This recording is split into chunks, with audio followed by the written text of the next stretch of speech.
ఘోర అరణ్యం, చిమ్మ చీకటి. అలసిపోయిన కుంతీదేవి సోదరులు నిద్రపోతుంటే భీముడు ఒక్కడే కాపలా కాస్తున్నాడు. నరమాంసభక్షకుడైన రాక్షసుడు హిడింబాసురుడు పాండవుల వాసన పసిగడతాడు. వాళ్లను చంపి రమ్మని తన చెల్లెలు హిడింబిని పంపిస్తాడు. కానీ భీముడి తేజస్సు చూడగానే హిడింబి మనసు పారేసుకుంటుంది. రాక్షసి రూపం వదిలి అందమైన స్త్రీగా మారుతుంది. ఎంతసేపటికి చెల్లెలు రాకపోయేసరికి హిడింబాసురుడే స్వయంగా ఉగ్రరూపంతో వస్తాడు. భీముడికి రాక్షసుడికి మధ్య భీకరమైన మల్లయుద్ధం జరుగుతుంది. చివరికి భీముడు ఆ రాక్షసుడిని మట్టి కరిపిస్తాడు. హిడింబి కోరిక మేరకు పెద్దల అనుమతితో భీముడు ఆమెను వివాహం చేసుకుంటాడు. వారికి పుట్టిన బిడ్డే ఘటోత్కచుడు.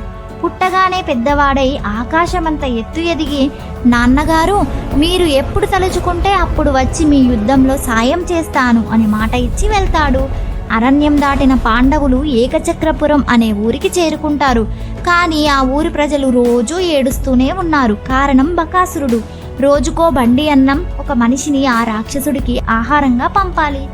ఈరోజు ఆ వంతు భీముడిది. భోజన ప్రియుడు భీముడు వర్సెస్ బకాసురుడు గురించి తర్వాతి భాగంలో తెలుసుకుందాం. మనసు నిశ్చలమయ్యే ప్రతి క్షణం దైవంతో సమానం. ఆ దైవిక ప్రయాణమే దైవ సంచారి. లైక్ చేయండి, సబ్స్క్రైబ్ చేయండి. మరో దైవ సందర్శనలో మళ్ళీ కలుద్దాం.